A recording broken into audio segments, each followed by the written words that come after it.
ডলারের উপর চাপ কমাতে বিকল্প মুদ্রার যোগান বাড়াতে চায় সরকার। এজন্য চীন থেকে ৩৬ বিলিয়ন ইউয়ান ঋণ চায় বাংলাদেশ, ডলারে যা প্রায় ৫ বিলিয়নের সমান। বাজেট সহায়তায় এই ঋণ নিয়ে নীতিগত সায় রয়েছে চীনের। সরকারের নীতি নির্ধারকরা বলছেন, ডলারের উপর চাপ কমাতে বড় বাণিজ্যিক অংশীদারগুলোর মুদ্রা বাড়াতে সরকার সচেষ্ট। আর এই উদ্যোগকে স্মার্ট সিদ্ধান্ত বলছেন ব্যবসায়ীরা। সাইদ আরমানের রিপোর্ট। ২০২২ সালের পর থেকে টাকার অবমূল্যায়ন হচ্ছে, ফলে চাপ বাড়ছে বৈদেশিক মুদ্রার মজুতে।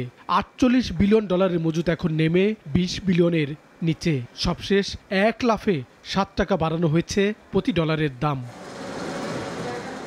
ডলারের উপর চাপ কমাতে বড় অংশীদার দেশগুলোর সঙ্গে দ্বিপাক্ষিক মুদ্রায় বাণিজ্য বাড়াতে চায় সরকার, তবে খুব বেশি কার্যকর করা যায়নি। উদ্যোগের তালিকায় ভারতের রুপি ও চীনের ইউয়ান রয়েছে। এবার চীন থেকে ৩৬ বিলিয়ন ইউয়ান বাজেট সহায়তা চায় ঢাকা। যে দেশ থেকে আমাদের আমদানিটা বেশি হয়, আমরা সেই দেশের মুদ্রায় যদি আমরা কিন্তু ট্রেডিং করতে পারি, সেটা চেষ্টাটা চলতেছে।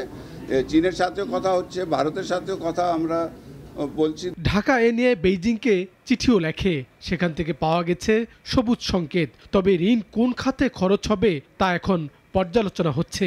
একই সঙ্গে সুদহার ও ফেরত দেওয়ার মেয়াদকাল এসব খুঁটিনাটি ঠিক করতে কাজ করছে বাংলাদেশ। আমদানি করি, ওটাকে আমি ডলার দিয়ে তাকে পেমেন্ট করতে হয়।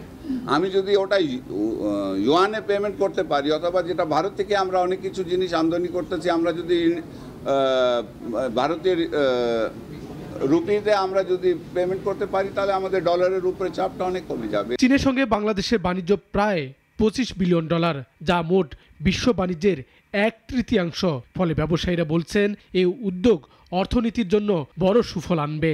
এই মুভটা আরো অনেক আগেই নেওয়া দরকার ছিল, যে আমাদের এখানে কিভাবে ইউয়ানের মজুদটা বাড়ানো যায়, আমাদের ব্যাংকগুলো কিভাবে এখানে কোঅপারেট করতে পারে, তাদের কাছে আমরা যখন এলসি করতে যাই, তাদের কাছে যাতে সাফিসিয়েন্ট চীনের ইউয়ান আপনার অ্যাভেলেবল থাকে।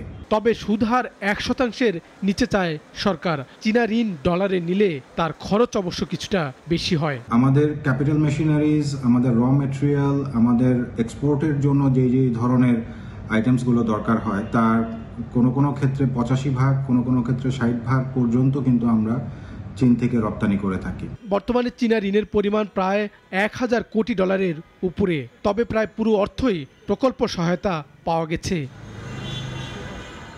সাইদ আরমান, নাগরিক, Dhaka. Walton air conditioner exchange অফারে স্প্লিট এসিতে ২৩,০০০ টাকা পর্যন্ত নিশ্চিত ছাড়।